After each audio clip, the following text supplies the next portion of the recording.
Jadi untuk progres berikutnya itu kita akan mengecek geser dan kapasitas aksial tentunya. Untuk kapasitas geser kita lakukan pengecekan untuk kolom, balok, rafter, dan cording. Begitu juga dengan aksial lentur, kita juga melakukan pengecekan kapasitas untuk kolom, balok, rafter, dan cording. Kemudian kita untuk pengecekan geser ini kita menggunakan SNI bagian G.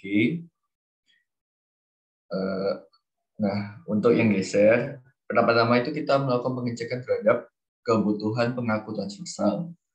Nah, pengaku transversal ini dibutuhkan kalau misalnya ini ya ada syaratnya dari SNI, H per TW-nya itu kurang dari 2,46 akar E per FY. Nah, untuk H ini itu misal untuk profil IBF, nah ini tuh diambil cuma ininya aja ya. Ini tuh hanya gitu. Sini TW-nya. Nah, hanya ini untuk mempermudahkan, kan tinggal ini dari SNI juga. Jadi ini H totalnya berapa, dikurangin sama 1,5 dari TF atas dan TF bawah, jadi 3. Jadi dikurangin sama ini, dikurangin sama 3 TF. 3 flange atas atau flange bawah. Gitu. Ya, tapi kalau misalnya untuk mempermudah perhitungan, sebenarnya kalau kalian langsung pakai H total, jadinya lebih konservatif juga sebenarnya. Kalau ini tuh buat kasus kalau misalnya kalian nggak mau cari data filenya berapa, jadi kalian nilai H ini diambil dari H total dikurangin 3 min TF, min 3 TF, tebal flange-nya. Sebenarnya kalau kalian mau langsung pakai H total, tidak apa-apa, karena sih lebih konservatif. Tapi lebih baik ngikutin dari coach juga. Nah, kemudian kalau misalnya ini sudah memenuhi, kalian bisa melanjutkan analisis berikutnya. Dan nanti kalian cek juga kalau misalnya kekuatan geser ternyata tidak cukup, itu bisa ditambahkan pengaku transversal atau ganti penampangnya. Tapi kalau dari subnya udah oke, harusnya oke. Kemudian ini kapasitas geser untuk penampang tanpa stiffener. Jadi dia nggak ada asymmetric, nggak ada untuk yang tanpa stiffener. Nah, jadi untuk kapasitasnya bisa langsung pakai rumusnya yang di SNI. Nah, kalau tadi kan hanya kan untuk webnya aja. Kalau misalnya sesuai SNI, kapasitas dari penampang itu ini tebal keseluruhan itu maksudnya ini. H total itu. H total dikalikan T-webnya berapa. Ini kalau kapasitasnya. Kalau kelangsingannya tadi itu menggunakan H-webnya aja. Tuh. Terus kemudian ke CV ini sebenarnya reduksi kapasitas karena adanya shear buckling. Jadi nggak hanya ada lateral torsional buckling, tapi juga ada shear buckling. Nah, kalau misalnya dia itu kompak, maka CV-nya sama dengan 1. Berarti nggak ada reduksi dari shear buckling.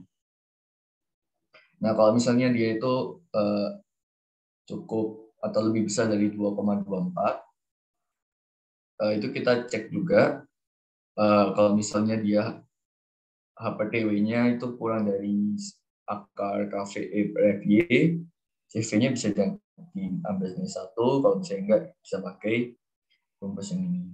Jadi untuk KV-nya sendiri kita bisa lihat untuk 2 kategori. Kalau misalnya tanpa pengaku transversal itu 5,34. Kalau misalnya ada pengaku transversalnya, ini misal ini baloknya, terus kalian bisa kasih pengaku di sini tuh. Nah, A di sini tuh jarak bersih antara setiap kanannya. Nah, kalau hanya nanti ngikutin hanya Harvard aja ya. Tuh. Oke. Nah, terus kalian cek kapasitasnya udah memenuhi atau belum. Nah, kalau misalnya belum memenuhi, berarti kalian harus kasih stiffener. Nah, kalau misalnya A per H-nya kurang dari 3 atau jarak antar spacing-nya cukup dekat, itu dia bakal menimbulkan aksi medan tarik. Jadi setelah plate-nya buckling gitu, ada bucklingnya gitu, dia kapasitasnya bakal ada meningkat sedikit gitu. Namanya post buckling gitu kapasitasnya. Nah,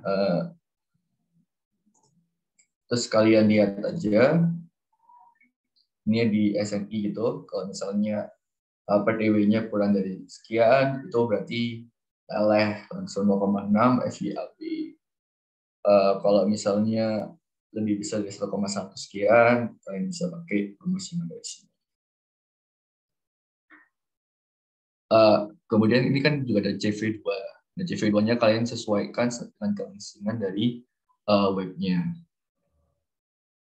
Oke, ini juga ada keterangannya, luas tekan dari bla bla bla bla bla. Nah, kemudian kekuatan geser nominal ini itu kalian bisa diizinkan untuk mengambil nilai terbesar antara Y21, jadi tanpa medan tarik ini, dengan aksi medan tarik, dengan ada aksi medan tariknya. Jadi bukan diambil minimum, tapi boleh diambil yang terbesar. Oke. Nah, kemudian kalian cek juga untuk pengecekan geser sumber lemah. Kan dia geser, misal kalian profilnya kayak gini, geser utamanya atau geser yang terbesar itu kan arah ya atas bawah. Nah, kalian juga perlu ngecek kalau misalnya dia ada geser dalam arah kesananya gitu, dalam arah sumber lemahnya. Nah, kalau misalnya ini tinggal kalian pakai aja rumus yang ada di SNI. Ini 0,6 sebenarnya reduksi dari ini kan FV kan kalau batang ditarik ya, jadi tapi ini kan digeser, jadinya ada reduksi. Oke, ini prosedur analisis kapasitas gesernya. Ya kurang lebih gini. Oh, ini nilai H di sini itu maksudnya untuk nilai kapasitas ya, bukan untuk H per TW-nya itu ya. H per TW-nya tetap pakai H web. Oke, jadi pertama kita cek kebutuhan pengakunya, kemudian bila IWF kita hitung nilai CV, kemudian kalau IWF tidak memenuhi kebutuhan, ketentuan atau profilnya profil lain seperti kanal, kita perlu hitung nilai KV-nya, kemudian baru hitung nilai CV-nya. Dan baru kita bisa memperoleh nilai kualitasnya. Kemudian kalau untuk yang arah minimnya, kita bisa tentukan nilai CV2-nya, dan baru bisa dihitung kapasitas gesernya. Dan selanjutnya mungkin bisa dilanjutkan oleh Suranda. Oke, aku ingin share screen.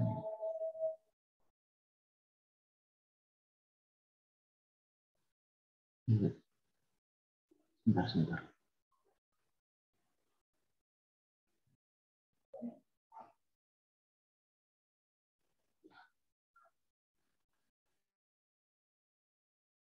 Oke. Jadi yang goal setelah geser itu ada aksial lentur. Nah, di aksial lentur ini kita bakal menggunakan hasil dari kapasitas yang tekan atau tarik sama lenturnya gitu. Oke, nah jadi yang kita tinjau itu kolom, balok X, balok Y, rafter, dan boarding. Oke.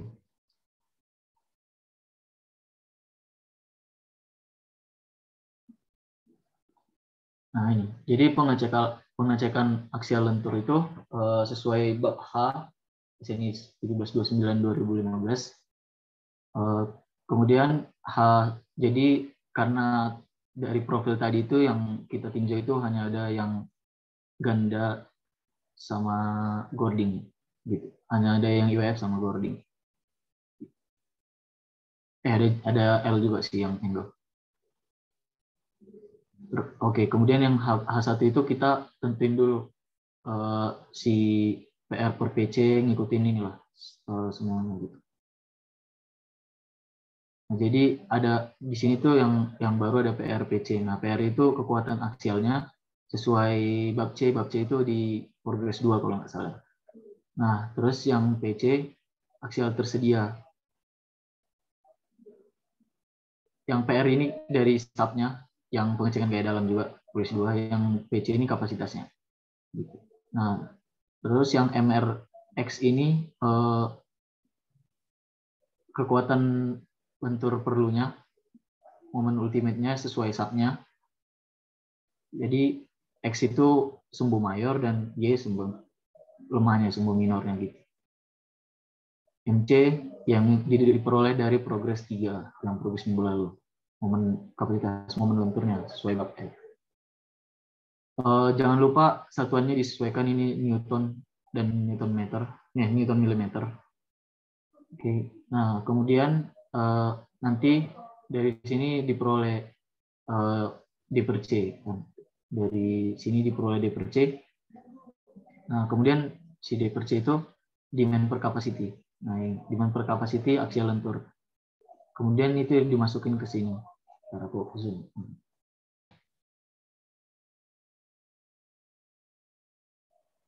Oke. Nah, jadi setelah kita ngitung aksial momennya, aksial lenturnya, kita bandingin antara hasil sub yang untuk D per C aksial, terus dari hasil progres kita selama ini gitu, dari perhitungan Excel. Nah, dilihat selisihnya. Terus kalau misalnya ada yang terlalu gede gitu, nggak apa, itu nanti jadi kayak keakuratan perhitungan kita dan pemodelan kita gitu, perbandingannya. Nggak usah diulang lagi misalnya ada yang aneh. Oke. Tapi pastiin dulu perhitungan kalian udah benar. Sama pemodelan juga sih. Oke, nah sekarang sampai sini ada yang mau ditanya nggak? Setelah ini aku bakal kasih tahu gimana cara dapetin D per C setiap ini, aksial, momen, major, minor, dan aksial momen. Sebelum aku share subnya, ada yang mau ditanya dulu?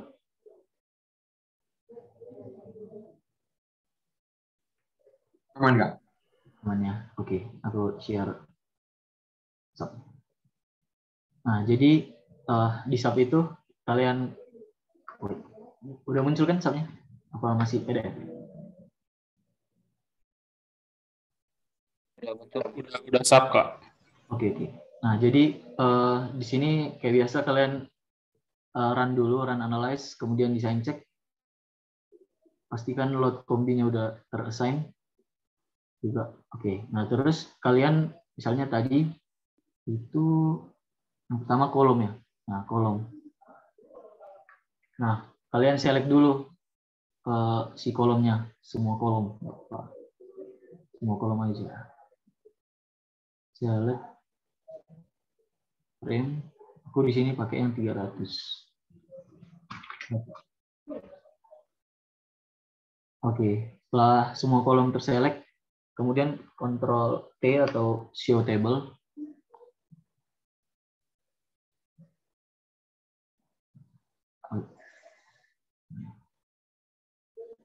Oke, nah di Show Table itu yang kalian cek itu adalah yang desain data, terus yang still frame, kemudian still detail data, kemudian yang PMM details. Terus selection only. Oke, kemudian oke. Nah, nanti di sini ada yang keterangannya gitu. Nah, yang kita tengok itu yang rasio. Jadi ada yang P ratio unitless, ini D per C untuk seluruh kolom ya. Nah, jadi kalian tuh cek dari sini ya. Bisa diurutkan langsung di sini atau diekspor ke Excel. Kalian enaknya yang mana gitu. Nah, kalian lihat yang paling besar ya. Bisa kalian urutkan langsung di sini. Kalian lihat yang paling besar. Nah, contohnya yang tahun lalu aku kerjainnya kayak gini. Jadi dari 1 itu 0,223832 2832 gitu. Nah, gitu lah ya. Jadi pastiin kalau kalian udah pakai penampang yang paling besar gitu. Nah, terus yang ini yang rasio moment major, kemudian ini yang lentur sumbu lemah yang minor, kemudian yang aksial lentur itu yang ini, yang total ratio unitless. Gitu. Pilih yang paling gede. Jadi misalnya kalau kalian dapatnya yang perhitungannya kayak gini, kalian masih bisa lah berusaha untuk ngecek ini udah aku ngitungnya pakai yang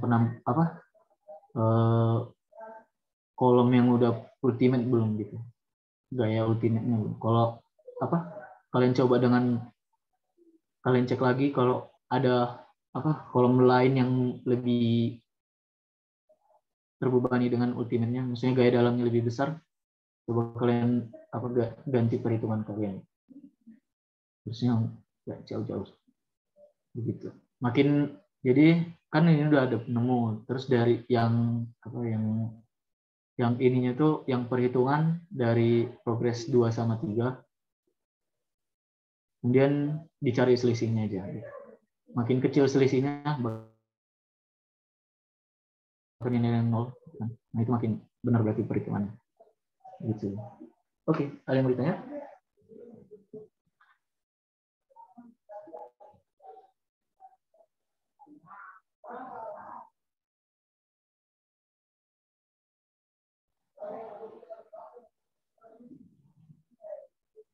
Halo?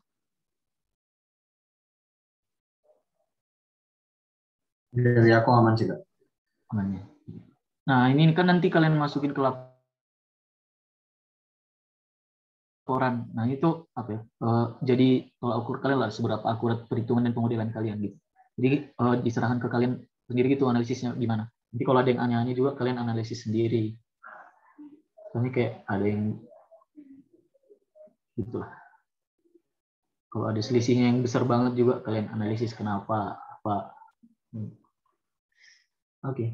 Nggak banyak progresnya.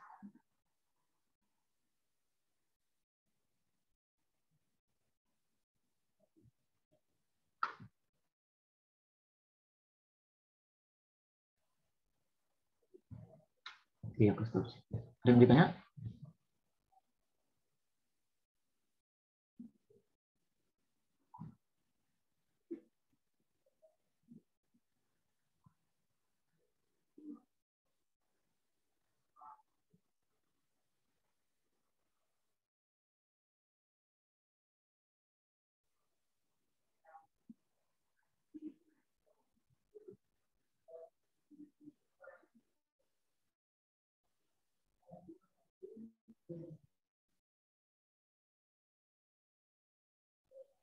Aku tunggu sampai setengah 4 kayak 15.30.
Oke, sepertinya tidak ada ya.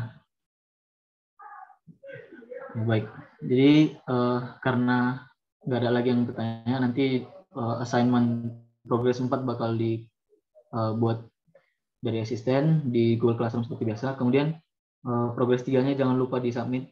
Kalau bisa jangan ada yang telat lagi. Terus kalau, oh ya, nanti kan setelah ini kita ada progress untuk sambungan. Mungkin 1 atau 2 progress lagi gitu.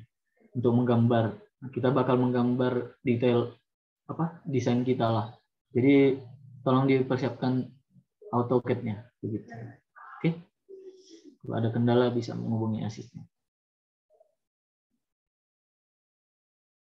Oke. Oke, terima kasih semuanya. Semuanya Kak. Sama.